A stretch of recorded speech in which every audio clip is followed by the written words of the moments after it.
in as they show up. I know that lunchtime, sometimes people are a little bit later as they're running to get their lunch so that they can then sit down to sign in. So I want to thank everybody. First, welcome to our time management class, Optimizing Your Time. Thank you so much for taking an hour out of your day to join us for this class. I think it's going to be really worthwhile. Our speaker is Kristen Zumo, and she is my counterpart at Chelsea. She does all of our internal trainings, and every time I take her time management class, I keep telling people I walk away with something new or it gets me back on track. So I'm really excited to introduce to everybody Kristen Zumo. Thank you so much, Miriam. I'm so happy to be with this group today. Time management is one of my very favorite topics to talk about, not only because I think that small changes can really make a big impact for our day-to-day lives, how successful we are, and also just how good we feel, but also for myself. Selfishly, like Miriam said, every time I teach this class, it kind of re-energizes me as well. So that to be said, time management is something that's not a once and done learning experience. We're going to continue to use different techniques and adapt to our reality every single day and every single season of life. So regardless of where you're coming from in this particular season of life, I hope you're able to find one or two things at least that you can implement right away that are going to make an impact on how you do life and how good you feel about how you use your time on a regular basis. So with that, we'll go ahead and jump into things. This is all about optimizing your time. So I love this quote, either run the day or the day runs you. So it seems a little abrupt, right? Is my day running me? Am I running my day? But I want you to just sit back for a moment and think about this week in particular, and I'll do it with you. Think about the last few days. Did you run your day or did the day run you?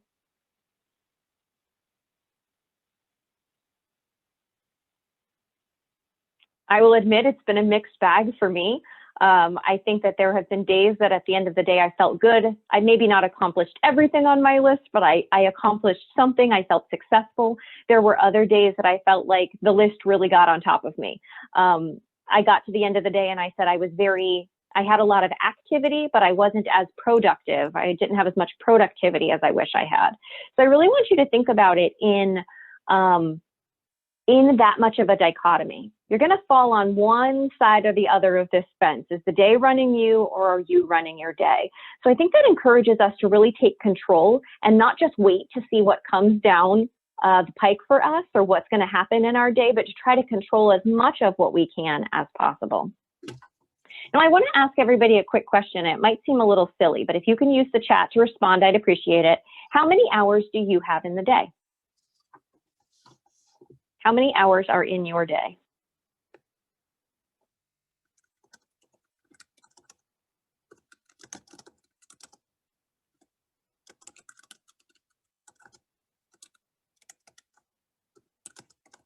Okay, it looks like I'm getting a few notes here. Yeah, 24 hours, but I need 6 for sleep and 8 for work. Absolutely. I have 24 hours, but it feels like my days are either super long or super short. So yeah, so everybody only has 24 hours. And I say that to make a point. Time management, that moniker, is really a myth because we aren't managing time. Time is always going to be the same, 24 hours in a day, no give or take, no negotiation. Really what we're doing is managing ourselves. So that's what I want to think about as we kind of launch into what we're going to be learning today is how can we manage ourselves? What aspects of our life can we control in order to best use our time? Now, there are times that time can feel like our greatest nemesis or our best friend, depending on the situation. When we feel crunched for time, I just want to ask, what type of behavior do we normally exhibit? So when we are short on time, missing a deadline, how do we typically act?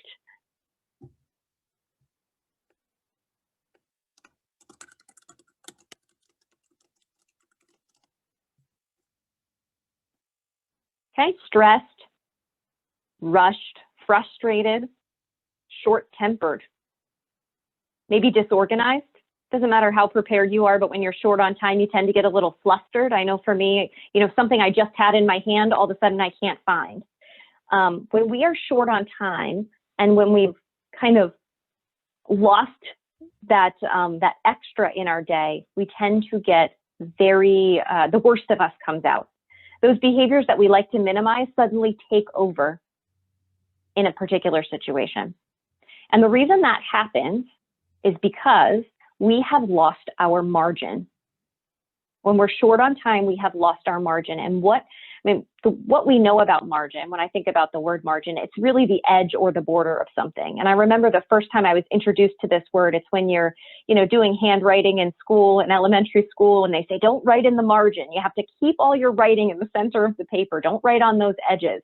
Now, as you get older, you start to jot notes in the margin of your paper or use it for other purposes, for doodling to keep yourself from, getting distracted. But when you think about time management, margin is really that kind of extra. It's your bumpers on the outside of your day or the outside of your time that if something runs 5 minutes over, you have margin built into your schedule. If there's a car accident on the road ahead of you and it takes you a couple extra minutes to get to work, you have margin built into your day. You have time to move between meeting to meeting. You're not going straight back to back to back to meetings all day. That's something I'm really bad at. And something I need to do a better job is to build more margin between my meetings, to give myself time to, even if it's just a few minutes, to process. Because when we are stressed, again, going back to that earlier conversation, we're frustrated, we're short, we're rushed, we're disorganized. We're setting ourselves up for failure by overscheduling ourselves and not giving ourselves enough margin. So if you were to think about your last couple of days, and I asked you whether you were running your day or your day was running you, if you were thinking about your days as a piece of paper, how much margin did you plan for yourself in those days that you didn't necessarily win the day? How much excess, how much margin space did you plan for yourself? Probably not much, right? If we don't plan the margin for ourselves, it will not magically happen. On the flip side, sometimes even when we do plan, that margin gets taken away from us for whatever reason, because we can't control everything in the world, even though we wish we could. But if you never plan for that time, it's not going to happen. So in thinking about margin and planning for it, we're going to go through 4 techniques today that will hopefully increase your ability to either find or create margin as you manage your time.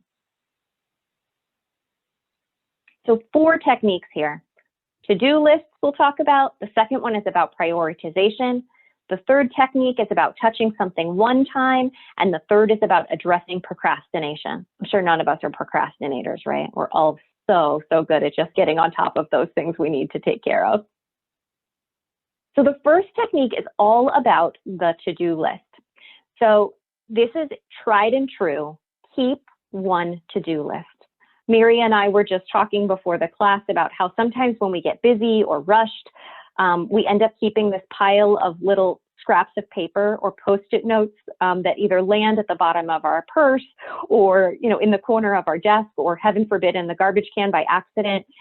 By having one to-do list, you are avoiding all of that kind of visual clutter, but also the opportunity to get disorganized with all these little notes all over the place. Now, your to-do list can fit your life. Perhaps you are a handwritten person and you really, really like to have handwritten to-do lists. That's fine. But keep it on one list in one place. Maybe it's a notebook you always have with you. Maybe it's, again, a scrap of paper. The one thing that I tell people to avoid is to keep a running to-do list, because what happens, so let's say you keep a spiral-bound written to-do list.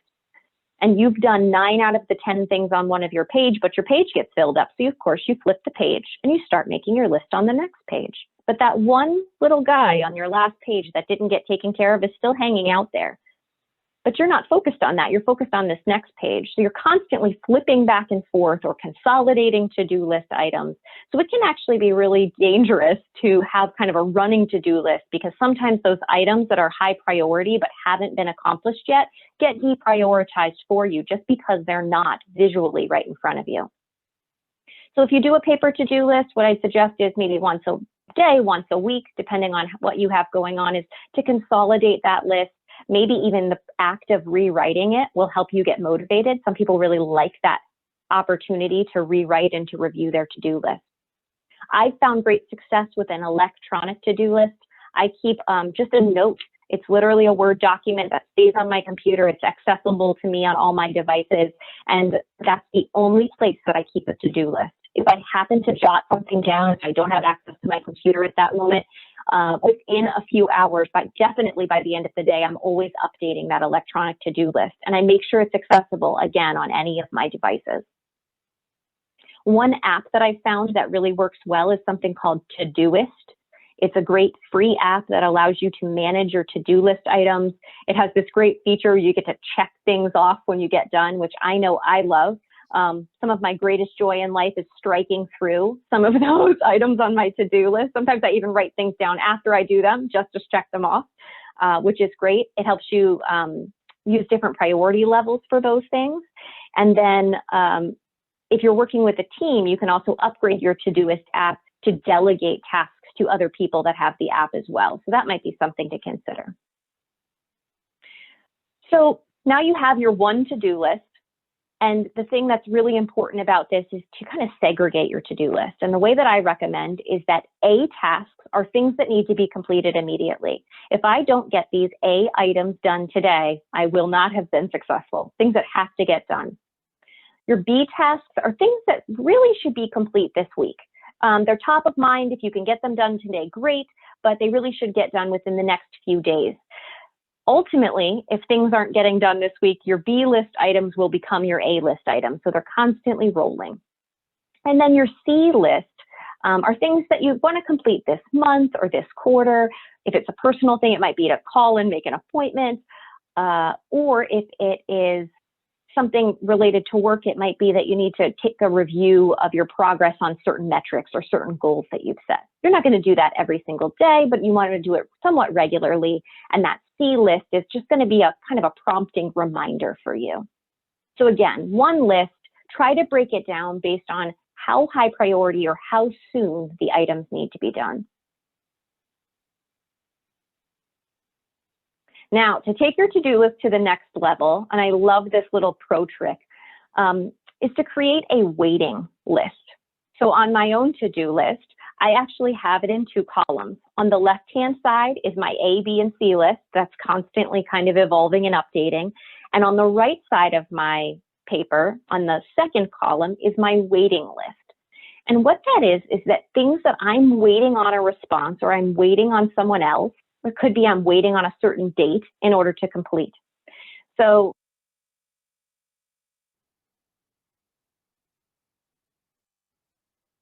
Kristen, you muted yourself.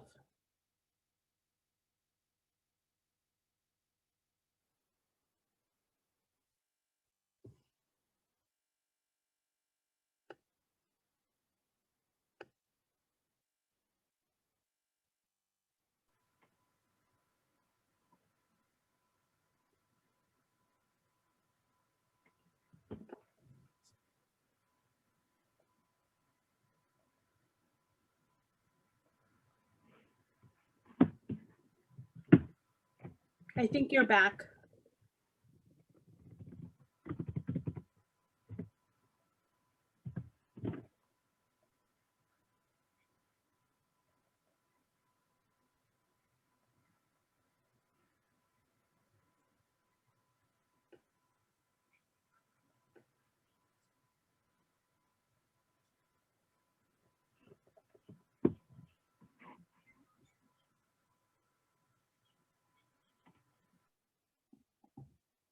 okay, can you hear me now? I can hear you now. Yay, I lost my phone audio. I apologize. Thanks for sticking with me, everyone. Speaking of the things that we can't control, the more technology impacts our lives and we're required to use it, we just never know what's going to happen. So thanks for sticking with me on this. So what I was talking about was waiting tasks. And what that is that in my world, let's say I need to accomplish a task, but in order to do that, I have to send a note to Miria to get a little bit more information. I would move that task from my A list over to the right side of my paper, which is my waiting list, and I'd make a note. I sent an email to Miria on this date, and I'm waiting for a response. Now, is it my job to do that task for Miria? No, but it is my job to make sure that I do hear back, because I can't finish my job until I hear from her. Now, this could be in your personal life, your professional life. It could be that you want to do a task, but you can't start it until a certain date passes or until something happens. That's a great item for your waiting list. And then you just check your waiting list periodically and say, oh, I haven't heard from that person in a few weeks. I wonder if they've been out of the office. Maybe I need to check with someone else.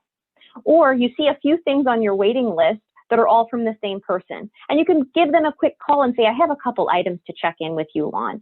It's a great way to consolidate your follow-ups, but also to help you be the driver. If you need to poke someone or remind them, nudge them along a little bit, to remind them that your item that you're waiting on is a priority and to help them be responsive in the way you need them to be. It really helps you be a very proactive partner with those that you collaborate with. Tickler tasks are things that you might not need immediately, but soon. I oftentimes will set up a tickler task for myself for something like, again, checking my goals, progress towards goals. Maybe I need to set up a strategic planning session for a certain project or set up a kickoff for an upcoming event that's happening. So you can kind of morph this particular approach to whatever your life looks like. If you like your paper chart, take that piece of paper and fold it in half. Again, you have your ABC list down the left and your waiting or your tickler tasks on the right. But however you set it up, think through how you can use one to-do list to help yourself prioritize, to help you check off items that you don't really need to look at anymore, and also to keep an eye on things you might be waiting on from other people.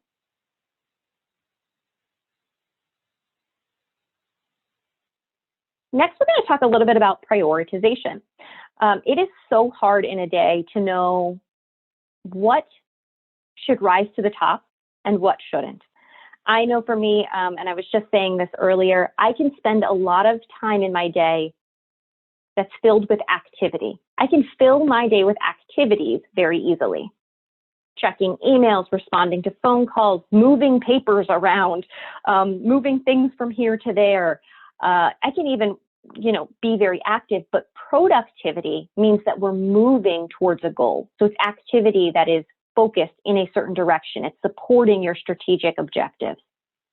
So there's always going to be phone calls, information requests, maybe requests from other employees. It could be disruptions in your day if you've got children running around or, you've got customers coming in and out. And everybody's days look a little bit different. So how you use this prioritization chart will be based on your reality. But what this prioritization chart helps us do is understand, looking at the level of urgency and the level of importance, how we need to prioritize certain activities. So if something is not urgent and not really important, really what it is a distraction. Okay, not urgent, not important, but it's asking for your attention. That's considered a distraction. However, if it's higher urgency and low importance, that's an interruption. So that could be, for example, the fire alarm goes off. Obviously, that's urgent. You need to get out of the building right now, but it's really not important in achieving your strategic goals and objectives for the day. You didn't wake up and say, I really want to practice how well I do a fire drill. Not something you probably had set out, but you still have to address it. So that would be an interruption. If something is high importance but not very urgent, that's an important goal. If at the end of the year, you only have ever addressed anything that's urgent and nothing that's important, you probably didn't achieve your goals.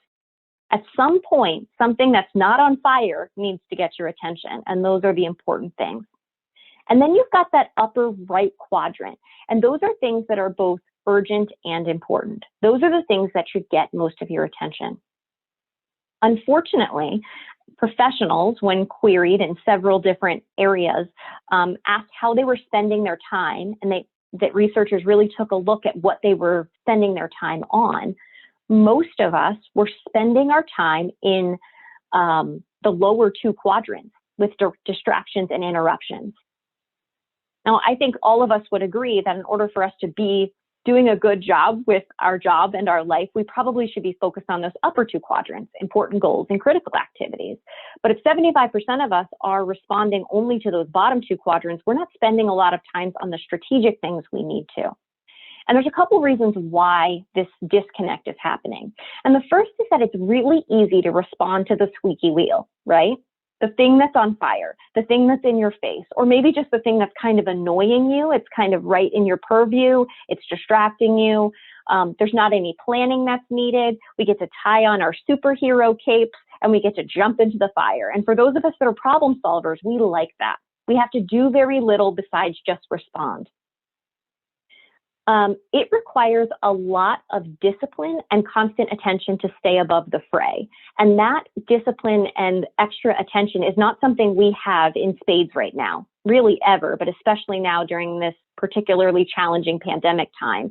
None of us have extra to go around. And it actually takes effort to stay in those upper two boxes, which is why we find ourselves naturally kind of drifting to the bottom.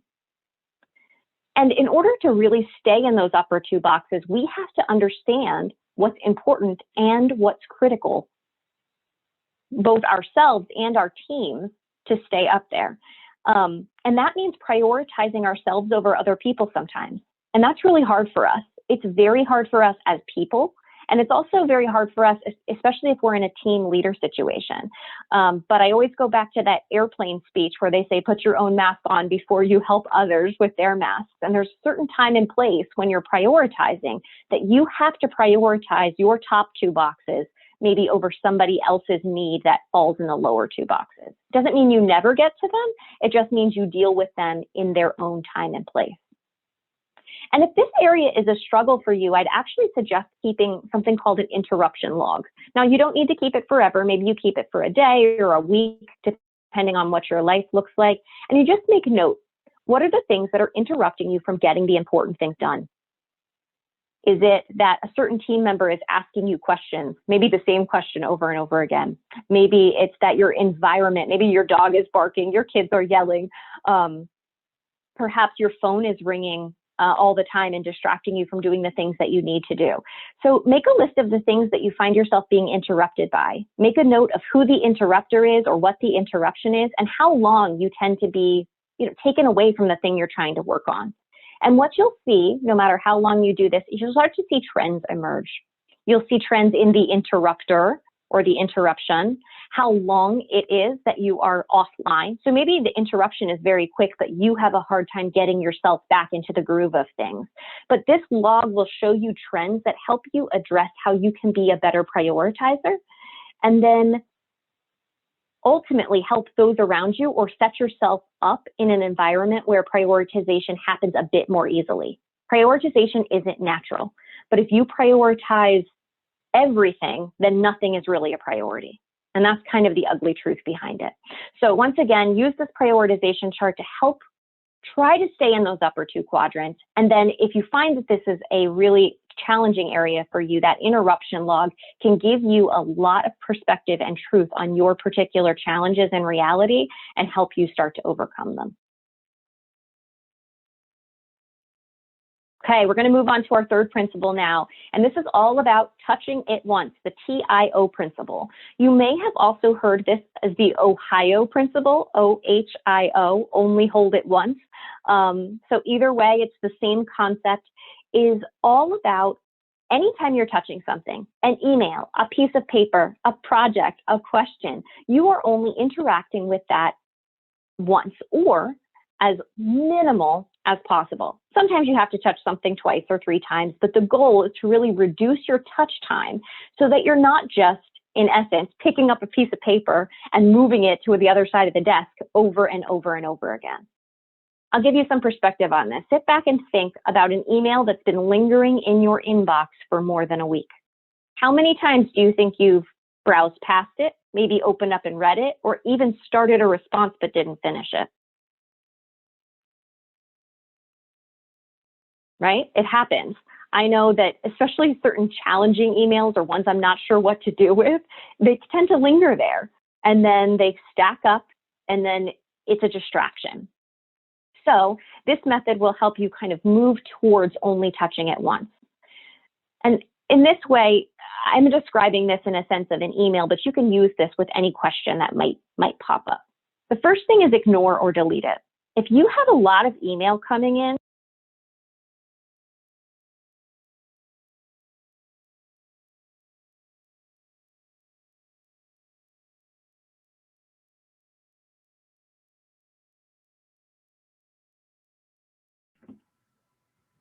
all right, Miria, I'm having some trouble with my phone, so we're just going to use my computer audio. Can you hear me? Yes. Okay, great. Sorry about that. I don't know what's going on with my cell signal today. So this touch it once principle, as I said, it's really focused on how you handle email. But the first thing is to ignore or delete. If it's something that doesn't have anything to do with you, it doesn't impact your work, it's really not something you need to be aware of, get rid of it. If you find that you have a lot of subscription type emails coming in that you don't really need to address at that moment, just get it out of the way. Don't be afraid to delete.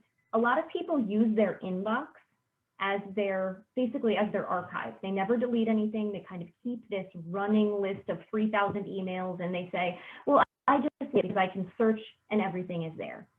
From a functionality perspective, I do understand that, but visually, every time you open your email and you're scanning for the important email that you do need to respond to, your brain is taking in everything in that inbox.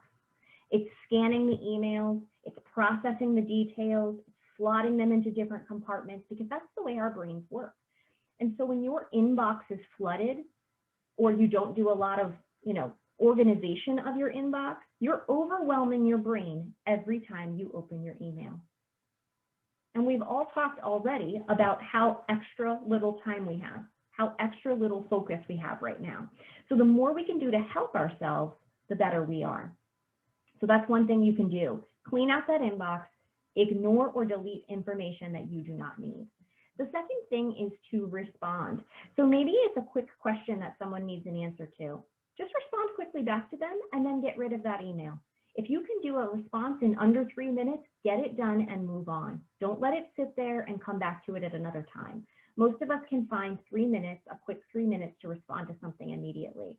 Plus, that really sets you up to be a responsive kind of partner or collaborator in your organization or with different groups that you're working with. People know that they're going to get a quick response from you, and people really appreciate that. The third thing is to react. So maybe that email needs more than just a quick response. Maybe you need to set up a meeting.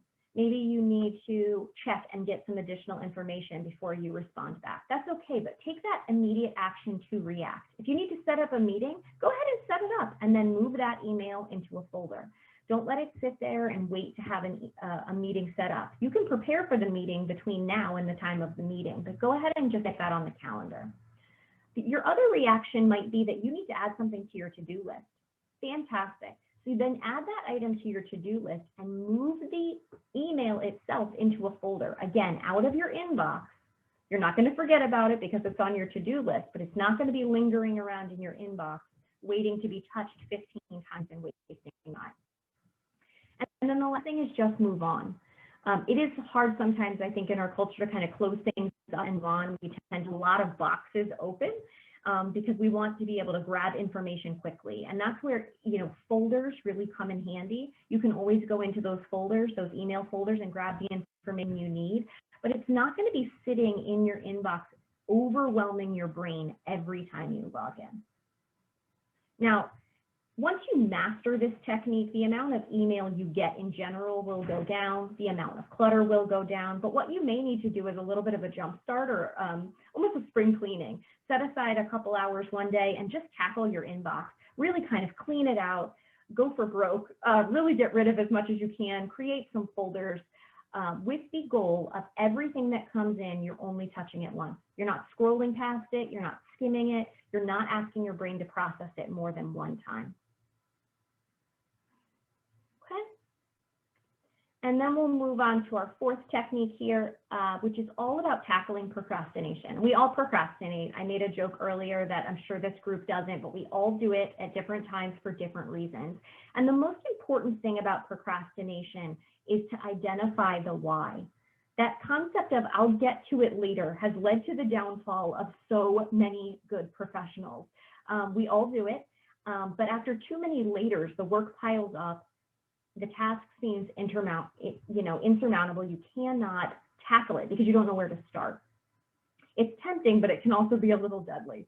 So this identifying the why is so important. Ask yourself, what is it that's causing me to hesitate? Is it that I don't have the information I need? I don't know where to start. I don't have the right partners involved. Maybe I'm just not in the right mood right now. Maybe I'm not in the right mindset for it. So really get to the core of the why. It might even be that you're distracted. Maybe you're not in the right environment to do that particular thing because there's too many distractions. So, but getting to the core is going to help you solve it. And then try the 5-minute jump start. And what that is, you actually you can get a kitchen timer, you can set the timer on your cell phone, you set it for 5 minutes, and you say, for 5 minutes, I am going to fully commit to this task. If at the end of 5 minutes, I'm still not in the mood or I'm still just not, feeling it, then I can move on. And what I'll say is that 95% of the time, after 5 fully committed minutes, you are going to find that you're into it enough to keep going.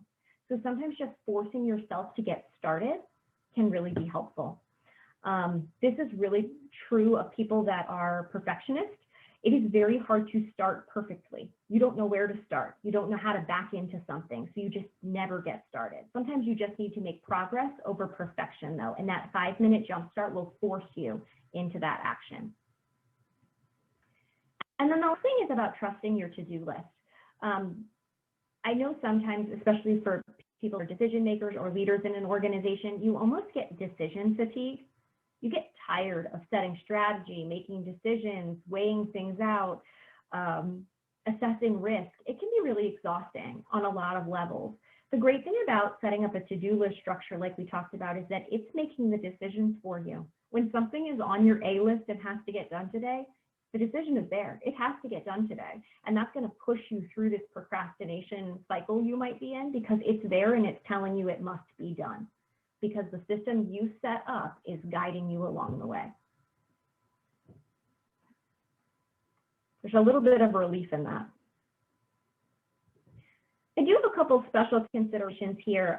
I've done this class before for small business owners, but I think that this works in a lot of settings. And these special considerations really work in a couple different ways. The first thing is about outsourcing strategically. When you're working with your time, whether you're a business owner or whether you are, juggling a couple different things, try to figure out what you can outsource. Now, in some cases, that might be bringing a vendor in to clean an office, handle your accounting books. Maybe it's a specialized skill that you don't necessarily have. You can do it, but it takes you a lot of time. So think about what you could outsource that's economical. This could also mean delegation. It doesn't necessarily mean a full-blown vendor contract.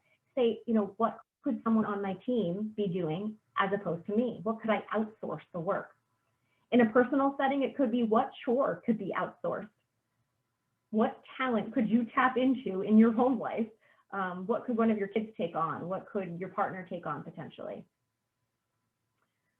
The second thing is about scheduling time for routine, non-urgent tasks. So we talked about that prioritization metrics. Well, the reality is that interruptions are going to come up and eventually they will need to be addressed. So you need to schedule some time for things that aren't urgent and that are routine. There's certain maintenance that goes along with life. Whether you're a business owner, whether you're a professional, no matter what you're doing, there are going to be those administrative things that just need to be taken care of. But if you set aside some time, maybe an hour once a month at the beginning of every month to tackle those things, then you don't have to worry about the lingering things that pop up. So schedule that time on your calendar. Go ahead and put it on there. Then you won't have those items cluttering up your to-do list because you already have time set aside to address them. The third thing here is about pivoting quickly. So when change comes up, don't dwell on the change or your emotional reaction to it. A lot of time is spent thinking through and responding to how we feel about what's going on. That doesn't mean you ignore your feelings and you never address what's really kind of going on below the surface. But from a time management perspective, if you can pivot a bit quicker, then you're actually going to save a lot of time. You're going to build in margin later so that you can kind of handle whatever emotional reaction you're having or whatever kind of ripple effect that change may have down the way. And then the last tip here is really to keep the ball out of your court. So I mentioned before with the to-do list how the way that I have it set up is two sides of a paper. I've seen other people do it top and bottom. But what that does is it almost creates a visible line of what's in my court, what is in my control to complete right now, and what's in someone else's court. As much as you can, keep the work, keep the task in other people's courts. And what that requires is us responding quickly to others. So often we leave items on our to-do list that could quickly be bumped over to somebody else's list. It would go on our waiting list. And then we could be waiting on them to get something done versus us. So as much as you can, keep the ball in someone else's court. It's going to be great for your time management. It's going to be great for you touching things once or touching things less. And the third thing is that, again, it's going to help you be known as a responsive professional who's a great partner to work with. And just as we get to the end of the instruction piece of this, as we wrap up, organization is really key. Whether you're a naturally organized person or you're somebody that, loves and lives well in chaos, the more organized you can be, the better. You yourself may be able to work in a chaotic environment, but most of the time, if you're working with others, it can be very hard to collaborate in chaos. So even if you are comfortable with it, stay as organized as you can. This might mean shared work folders if you have some kind of shared network that you can work out of. This might mean that you have regular structures to your communication. So maybe once a day, you and your team either have a meeting or send an update, project update back and forth. The systems you put in place are going to aid your collaboration. And unfortunately, or fortunately, depending on how you look at it, none of us functions in a complete silo. We all require and need other people to move forward in life and to get the job done. So the better we can set ourselves up for collaboration, the best we can optimize our time in those interactions as well. Timeliness is really important. Be on time and expect others to be on time. Now, this one can be hard because we do schedule ourselves back to back, but this is one more reason that building margin into your day is really important. Losing 5 minutes here and there all the time adds up. You can end up with 60 minutes lost in a day if you start every meeting 7 minutes late. It's very easy to lose that time. And if somebody said I could give you an hour back in your day, we'd all nod and say, please, yes. So right there, see where you can find that found time by starting things on time and ending on time. And then everything that we talked about today is really about working with your reality. Regardless of what position you find yourself in, what organization that you work for, or what your home life might be like, you need to take these tips and adapt them to what works for you. We all have our own tendencies. We all have our own why. Behind what we do or why we might react in certain ways. So whether it be finding our why to why we procrastinate or understanding what our strategic goals are so we can try to get in our 2 quadrants of prioritization, try to really take these, figure out how you can personalize them to increase your effectiveness at time management. So with that, that's the end of what I have to share.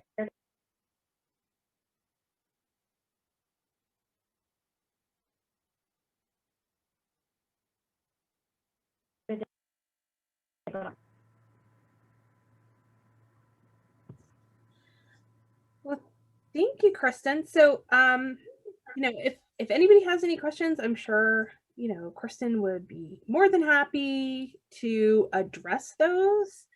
And you can either type them into chat or actually, Jennifer, I think it's just us, so you can feel free to unmute yourself and ask Kristen anything that you like.